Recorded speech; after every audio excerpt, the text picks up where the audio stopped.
It's about 4 o'clock. I've been up a few minutes, and the juju set might actually be done rendering by the time I'm finished eating.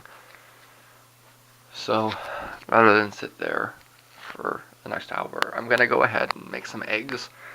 And when I come back, I should get over that hump finally. That's it's big. That means I can start rendering some stuff from 2011, which I get the impression should be a lot faster. So, yeah, it's good. All right, so we're starting a new day right now. I'm just gonna get something. I'm just enjoying my eggs here and watching briefing. This is early November 2014. I'm getting through it. Like I said, I don't know if I'm going to skip the next couple of years or not. We'll find out when I get there. But they're talking about a shooting in Jerusalem, and this CIA guy Matt Lee, who sits up at the front and leads the spokesperson on for the whole briefing. I watch these because it's useful for what it is, right? I mean, I know I'm not getting a real like this press briefing. I understand that this is controlled, right? But at the same time, it's useful to get what the messaging is, because then you can bounce it off what else you see. I've been over this repeatedly, but um,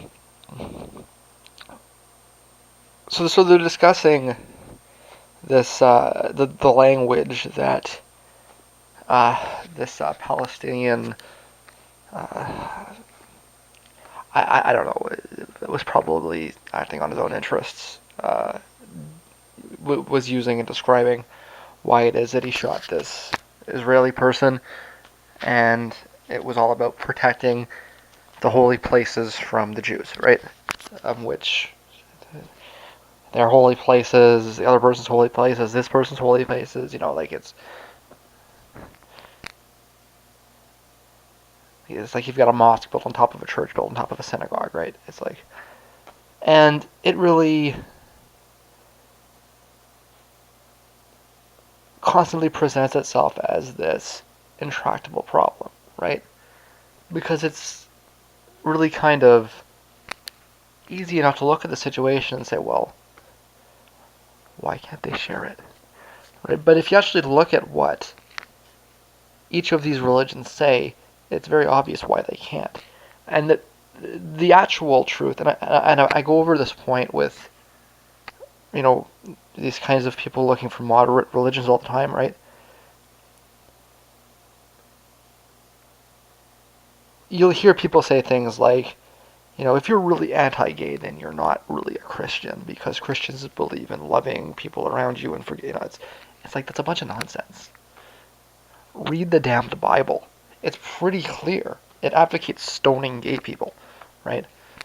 And so, I mean, you could say, okay, there's a contradiction here. You have to kind of weigh it against itself.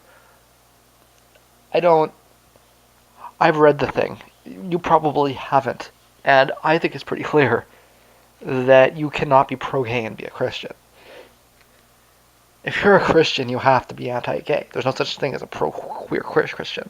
A pro-queer Christian is just somebody that's confused and probably isn't actually a Christian, right? Um, and who has a contradiction that they're not able or perhaps not willing to work out, right?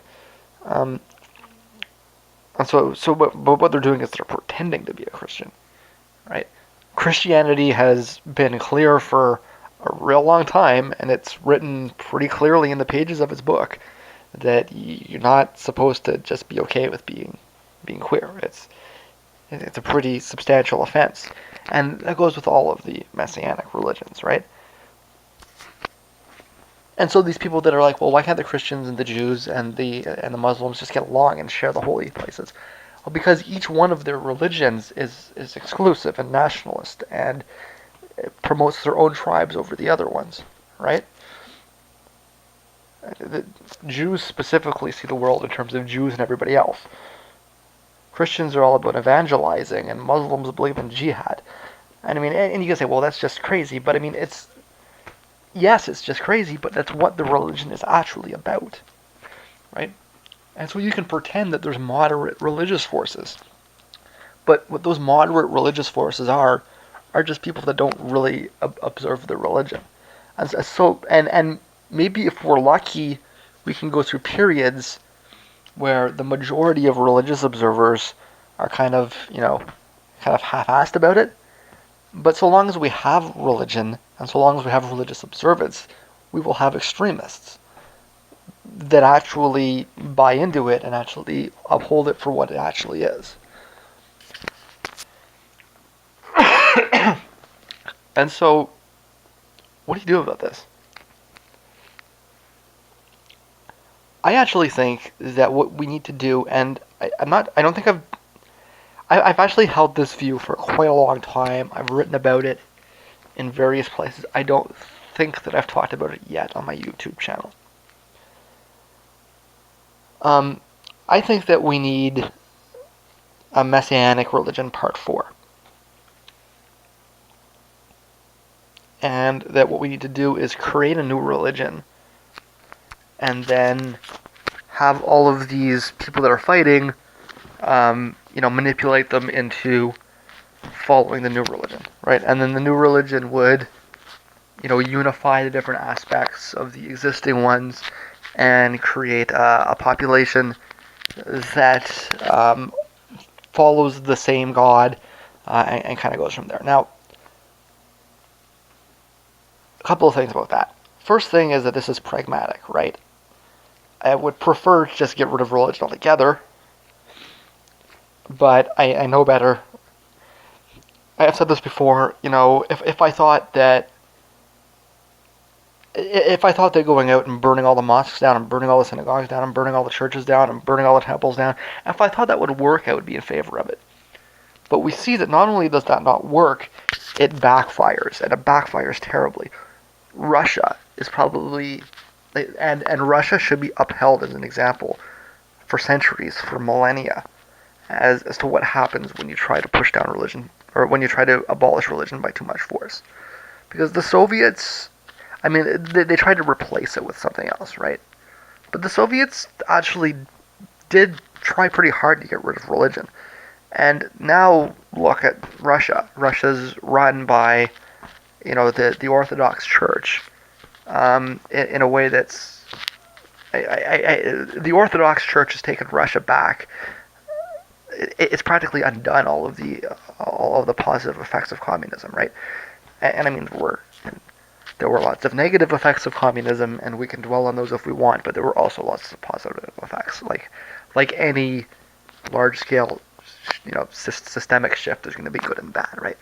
And there were massive increases in literacy levels, massive increases in wealth, equality, even though it was still basically a capitalist society, but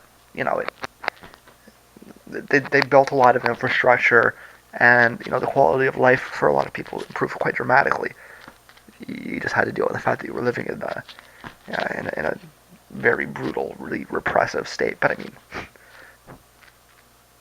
as though the Tsarist regime was a free society, right? You got to kind of put things in the context, right?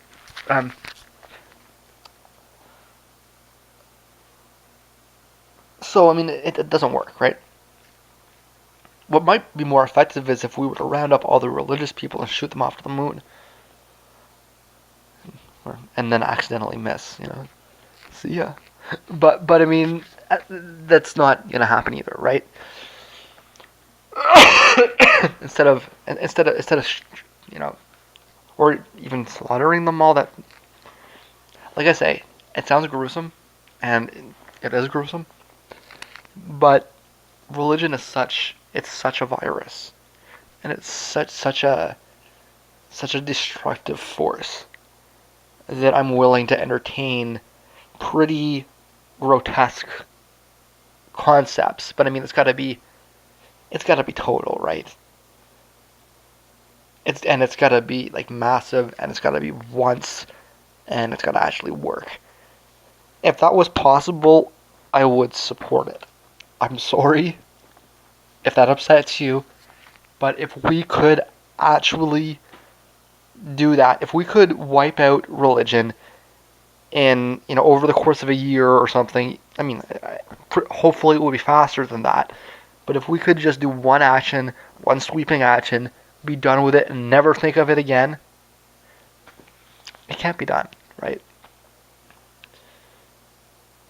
If it could, I would, but it can't. So, and this has been the major problem on the left for decades. We can almost say centuries. Not quite, but almost.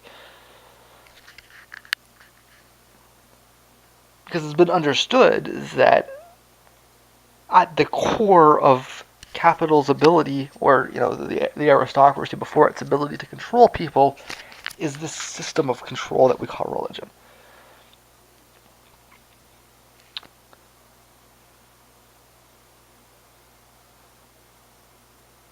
So it's a compromise. This idea of, if we can't get rid of it, what else can we do to try to minimize its negative effects?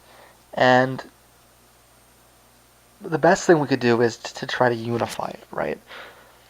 So there's a pragmatic side of it. You could also ask, well,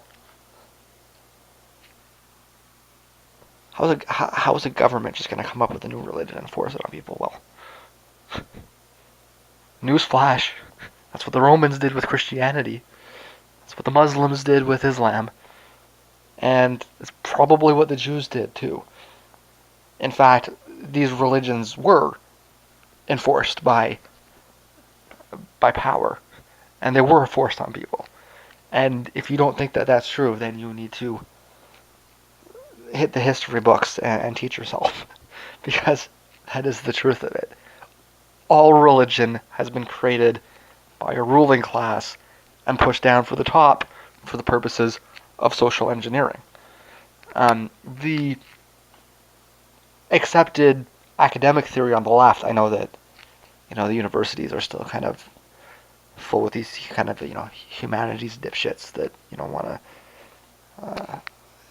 want to push us away, and you'll meet professors that believe in the Shroud of Turin. Like, I'm not joking. You will meet people that are tenured professors that want to talk to you about the Shroud of fucking Turin, right? Like these people exist, right? But on the academic on the academic left, the real academics, the broadly accepted view is that Christianity was created to eliminate divisions within the Roman Empire, because you had all of these different pagan gods and these different ethnicities and nationalist groups were fighting amongst each other, right? And the religion was a big part of what was driving the nationalistic identities, right? And what the Romans wanted was everybody to be Roman, or everyone to feel like they were part of the Roman Empire, and so they created this religion that would unify the empire, and have everybody feel as though they were a part of the same culture. Now that created its own problems and had its own backlash and everything else. For example, one of the things that they did was they made it anti-gay because the gays were less militaristic and they didn't produce offspring, so and etc. etc. The other thing was that or as time developed, one of the major reasons that Christians became so anti-gay or enforced it so strongly was because a lot of the pagans were gay, right? So it was like, we can go after you for this. Maybe we can't go after you for worshiping Athena, but we can go after you for fucking your buddy, right? So, kind of like the way that the Americans use marijuana prohibition, right?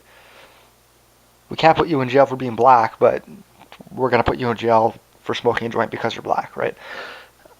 So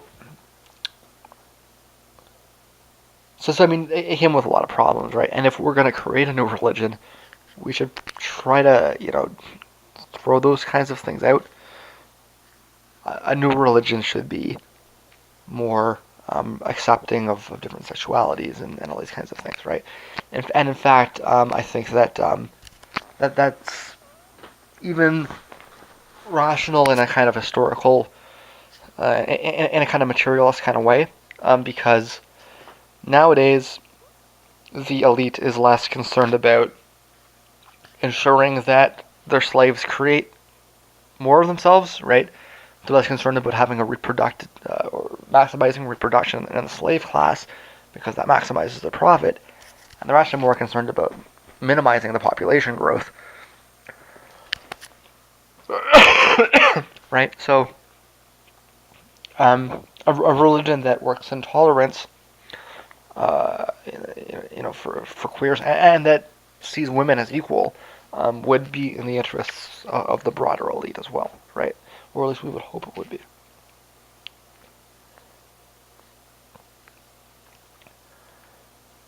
And how do you do that? Well, one of the things that you would start by doing that with, I think, and this is actually my official suggestion to solve the problem directly at hand, is that they should bulldoze the holy shrines. They should burn it down to the fucking ground. All of it. All the mosques, all the synagogues, all the churches. Burn the whole city down and rebuild. And rebuild a new society with a new way of life and a new way of thinking on top of it.